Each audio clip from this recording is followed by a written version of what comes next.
Aku ingat pertama kali melihatmu. Kau masuk ke dalam hidupku tanpa permisi, berputar bagai gasing di dalam pikiranku. Entah kau milik siapa, hatiku keras kepala. Ceritakanlah tentang harimu. Berbincanglah sampai salah satu dari kita tertidur. Aku tidak akan bosan dengan semua yang kau ketik. Betapa sering aku menduga-duga adakah kode yang tersirat dalam kolom chat kita. Aku tidak mau berdrama, tapi aku tak bisa mengeluarkanmu dari kepala. Aku tergila-gila, hingga tak tahu lagi mesti berbuat apa. Ini semacam hasrat purba yang lebih tua dari manusia. Jika kau percaya akan jodoh, mungkin ini adalah contohnya. Dan aku tidak berbicara perihal parasmu atau apa yang kau punya. Ada sesuatu tentangmu yang membuatku merasa baik-baik saja. Entah apa. Kau selalu mampu membuatku jujur mengenai segala hal, kecuali satu, perasaanku. Andai saja aku mampu memberitahumu. Tapi, aku terlalu takut akan reaksimu yang tidak sesuai dengan imajinasiku selama ini. Bukankah fiksi lebih meninabobokan dibandingkan kenyataan? Bukankah kita adalah dua orang yang terlanjur menikmati berkubang dalam zona pertemanan? Tubuh kita berlumur harapan palsu. Tanganku menggapai-gapai mencari jalan keluar, sementara tanganmu mencegahku kemana-mana. Tunggu sebentar. Izinkan aku keluar dari zona pertemanan kita untuk sejenak. Akan kutunjukkan padamu sebuah gerbang menuju dunia paralel. Mari ikut aku ke sana. Di dunia paralel, aku tidak perlu lagi repot-repot menyatakan apapun. Kau akan setuju untuk bersanding denganku, tanpa perlu ada serentetan peristiwa yang membuat kita semakin pelik. Aku akan menjadi bumi untuk mentarimu, lirik untuk lagumu, hujan untuk bungamu. Di dunia paralel, keadaannya akan jauh berbeda. Kalau begitu, kau tahu aku akan tetap menjadi orang yang sama, yang merindukanmu dengan sederhana, mengejarmu dengan wajar, menyayangimu dengan luar biasa, dan menyakitimu dengan mustahil.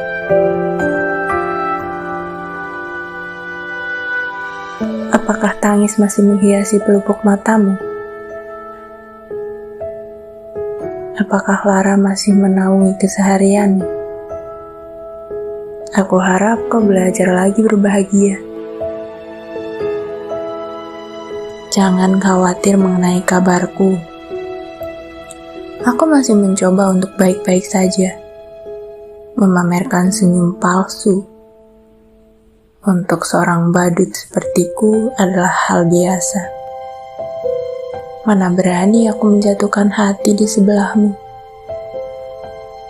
Aku yang hanya bertugas menghibur negeri dongeng ini sudah cukup bersyukur dengan apa yang kita punya.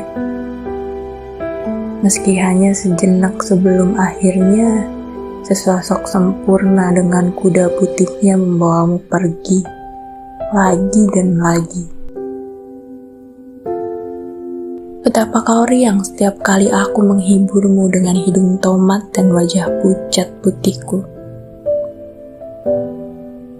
Tawamu lepas, mata coklatmu berbinar. Ah, sial, Beruntung sekali dirinya bisa sewaktu-waktu menatap mata yang seakan tercipta untuknya itu. Ketidaktegasan adalah sesuatu yang ada di antara kau dan aku. Kurang ajarkah jika hatiku berharap lebih setiap kali kau menyandarkan kepalamu lelahmu di bahuku? Kau memang mahir menaruh harapan di hatiku. Menaruh harapan padamu seakan memegang duri-duri di batang mawar. Membuatku berdarah, tapi aku tak kunjung pergi. Bak orang dungu, aku bisikan lagi kata-kata rindu. Menitipkannya di ketiak malam, sebelum rindu itu terlampir pagi hari di depan pintu kamarmu.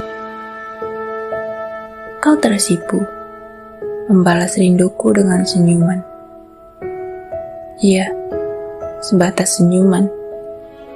Aku tidak pernah tahu di mana sebenar-benarnya perasaanmu bermukim.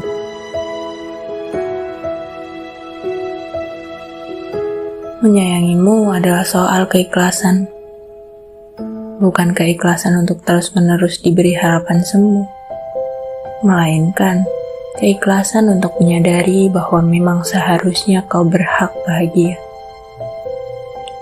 Urusan apakah aku yang membuatmu bahagia atau bukan, itu tak jadi soal.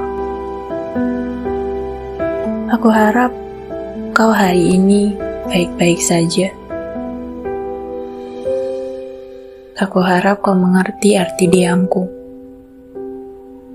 Jangan risau. Aku sudah dan akan selalu bisa berpura-pura tersenyum. Tugasku menghibur dunia tidak kurang dan tidak lebih. Aku hanya sedikit kecewa. Kau tidak bisa menjadi seorang yang membuat seorang badut sepertiku tersenyum sungguhan. Kudengar seseorang berhasil menghancurkan hatimu. Hampir saja aku yang terbiasa bertepuk sebelah tangan ini, bertepuk tangan sambil memuji-muji karma. Tapi mana mungkin aku tega melihatmu berduka. Orang bodoh macam apa yang membiarkanmu terluka? Kau yang kuyakin tercipta saat Tuhan sedang gembira, sebenar-benarnya pantas mendapatkan yang terbaik. Atau jika tidak, izinkanlah aku mencoba memberikan yang terbaik. Kau menangis deras.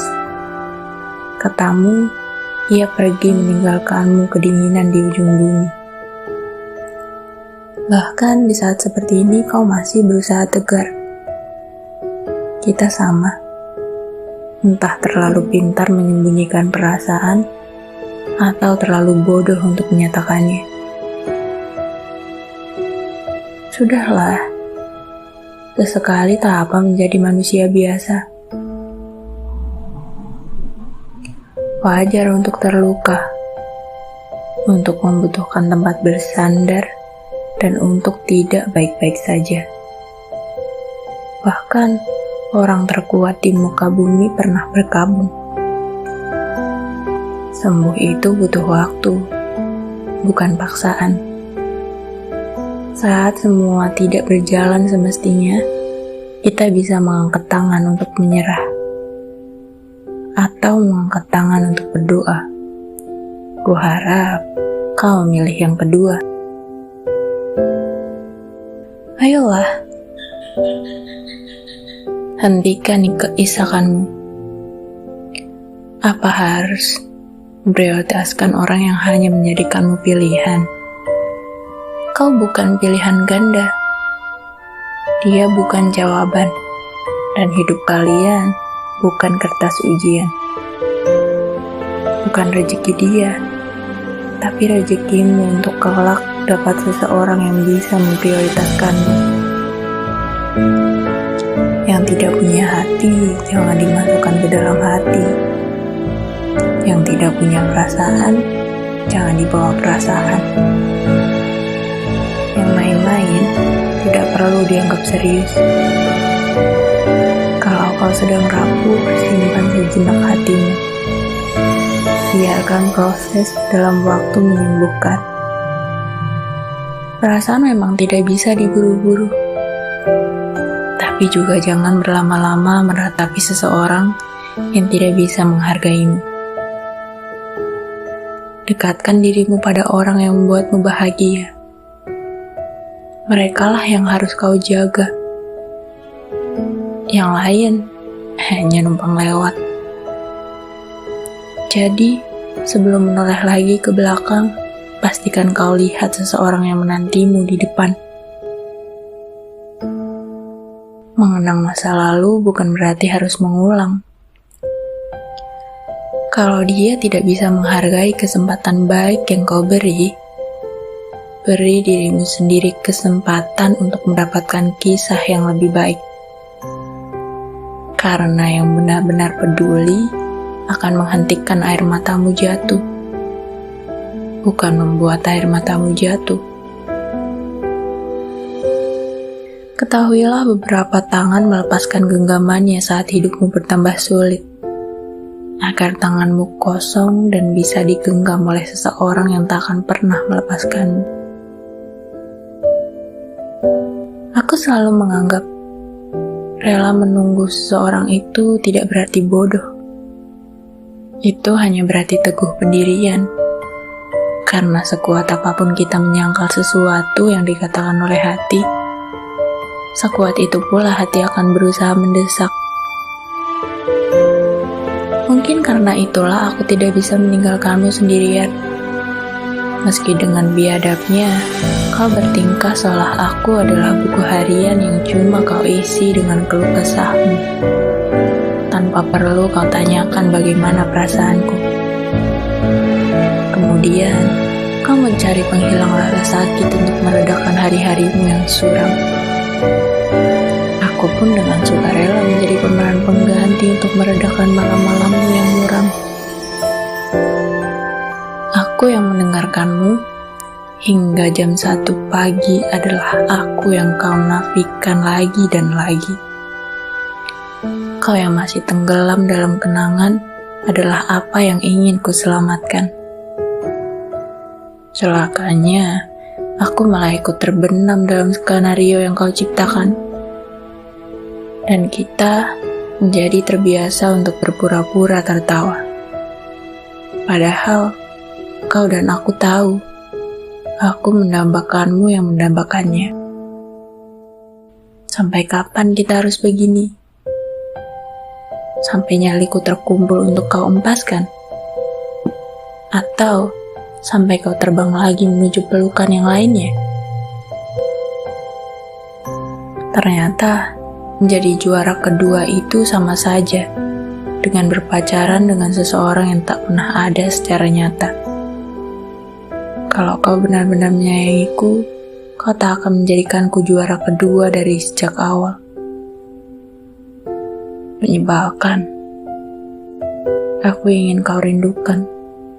Aku ingin kau kejar. Aku ingin kau buatkan puisi. Lalu aku akan bertingkah tak peduli, agar kau tahu rasanya jadi aku.